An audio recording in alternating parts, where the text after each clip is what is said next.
Madam Secretary, we welcome your remarks. Thank you very much, Mr. Chairman, Ranking Member, members of the committee, both older and new.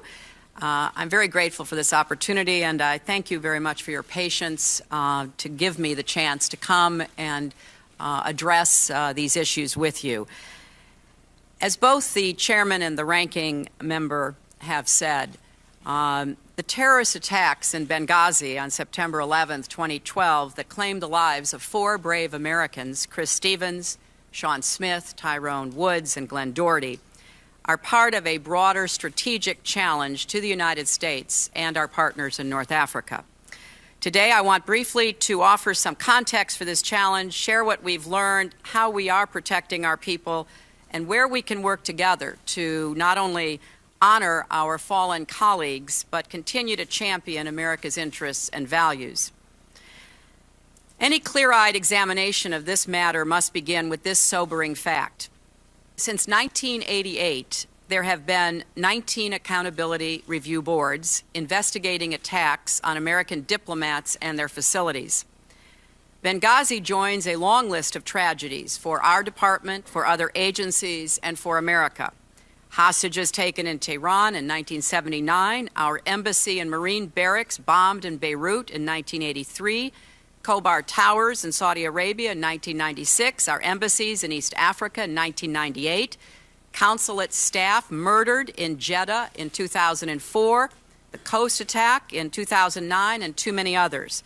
Since 1977, 65 American diplomatic personnel have been killed by terrorists.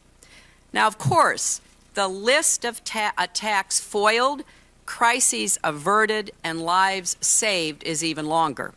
We should never forget that our security professionals get it right more than 99% of the time against difficult odds all over the world. That's why, like my predecessors, I literally trust them with my life.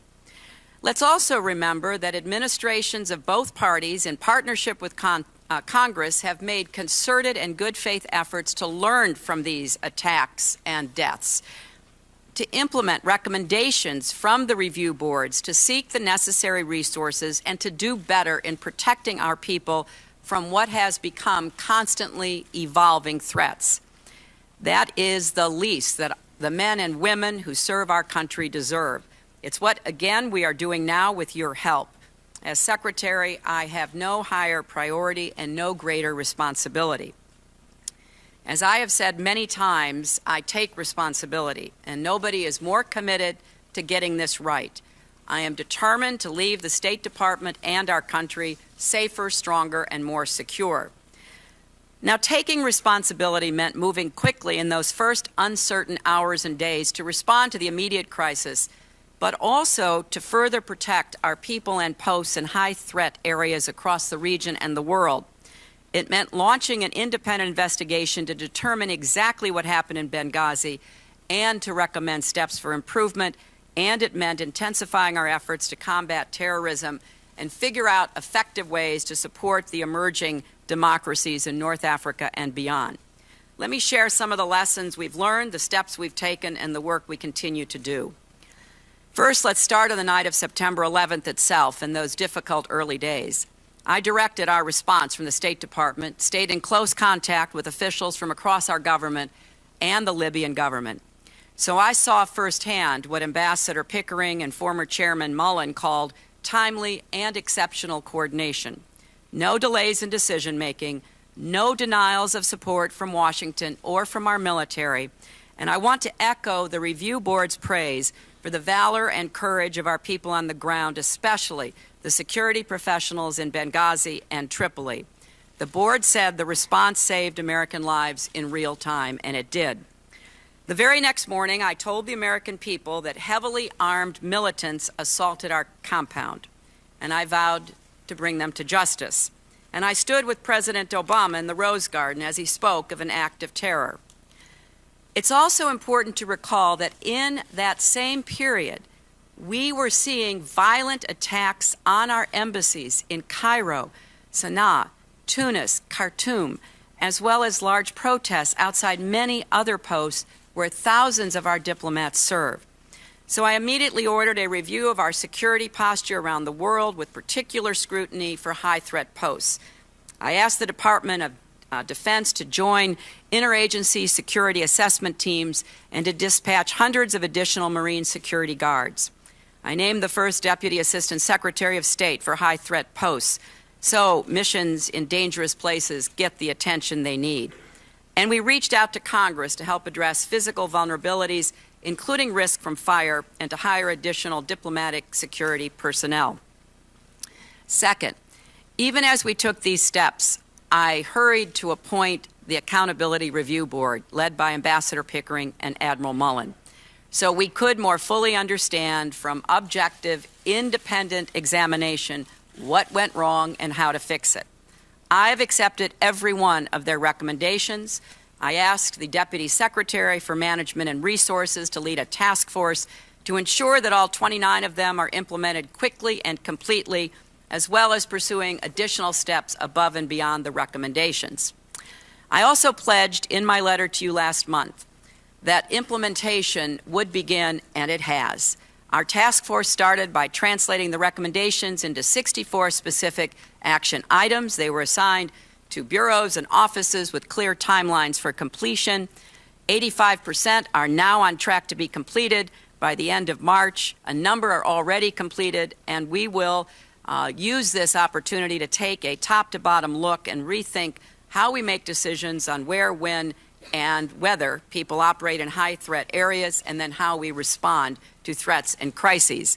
We are initiating an annual high-threat post-review chaired by the Secretary of State and ongoing reviews by the Deputy Secretaries to ensure that pivotal questions about security do reach the highest levels. We will regularize protocols for sharing information with Congress. These are designed to increase the safety of our diplomats and development experts and reduce the chances of another Benghazi happening again. We've also been moving forward on a third front, addressing the broader strategic challenge in North Africa and the wider region, because after all, Benghazi did not happen in a vacuum. The Arab revolutions have scrambled power dynamics and shattered security forces across the region. Instability in Mali has created an expanding safe haven for terrorists who look to extend their influence and plot further attacks of the kind we saw just last week in Algeria. And let me offer our deepest condolences to the families of the Americans and all the people from many nations who were killed and injured in that recent hostage crisis. We are in close touch with the government of Algeria. We stand ready to provide assistance. We are seeking to gain a fuller understanding of what took place so we can work together with Algerians and others to prevent such terrorist attacks in the future.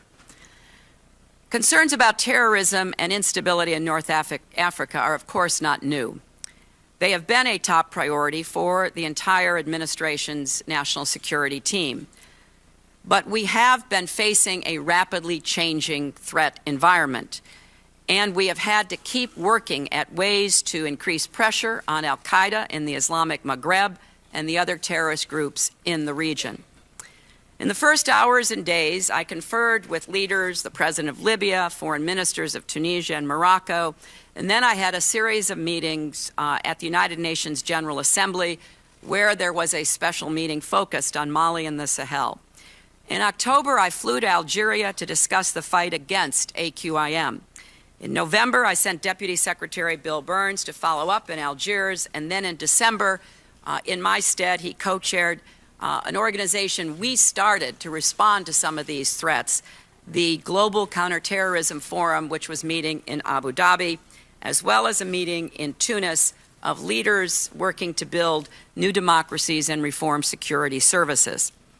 We have focused on targeting al-Qaeda's syndicate of terror, closing safe havens, cutting off finances, countering extremist ideology, slowing the flow of new recruits. And we continue to hunt the terrorists responsible for the attacks in Benghazi and are determined to bring them to justice. We are using our diplomatic and economic tools to support these emerging democracies and to strengthen security forces and help provide a path away from extremism. But let me underscore the importance of the United States continuing to lead in the Middle East, in North Africa, and around the world. We've come a long way in the past 4 years, and we cannot afford to retreat now. When America is absent, especially from unstable environments, there are consequences. Extremism takes root, our interests suffer, our security at home is threatened. That's why I sent Chris Stevens to Benghazi in the first place. Nobody knew the dangers better than Chris. First during the revolution, then during the transition. A weak Libyan government, marauding militias, terrorist groups. A bomb exploded in the parking lot of his hotel, but he did not waver because he understood it was critical for America to be represented there at that time. Our men and women who serve overseas understand that we accept a level of risk to protect the country we love. And they represent the best traditions of a bold and generous nation. They cannot work in bunkers and do their jobs. So it is our responsibility to make sure they have the resources they need and to do everything we can to reduce the risks.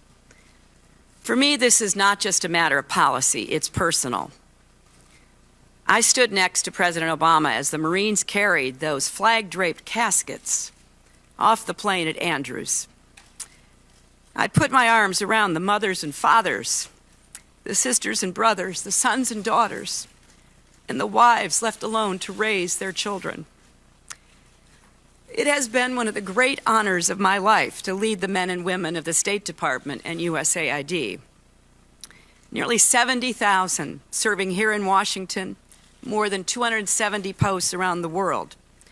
They get up and go to work every day, often in difficult and dangerous circumstances, because they believe, as we believe, the United States is the most extraordinary force for peace and progress the world has ever known. And when we suffer tragedies overseas, as we have, the number of Americans applying to the Foreign Service actually increases. That tells us everything we need to know about what kind of patriots I'm talking about. They do ask what they can do for their country, and America is stronger for it. So today, after 4 years in this job, traveling nearly 1 million miles, visiting 112 countries, my faith in our country and our future is stronger than ever. Every time that blue and white airplane carrying the words United States of America touches down in some far-off capital, I feel again the honor it is to represent the world's indispensable nation. And I am confident that with your help, we will keep the United States safe, strong, and exceptional. So I want to thank this committee for your partnership and your support of diplomats and development experts. You know the importance of the work they do day in and day out. You know that America's values and vital national security interests are at stake. And I appreciate what Ranking Member Corker just said. It is absolutely critical that this committee and the State Department, with your new Secretary and former Chairman, work together to really understand and address the resources, support, and changes that are needed to face what are increasingly complex threats. I know you share my sense of responsibility and urgency, and while we may not agree on everything, let's stay focused on what really matters, protecting our people and the country we love. And thank you for the support you personally have given to me over the last 4 years.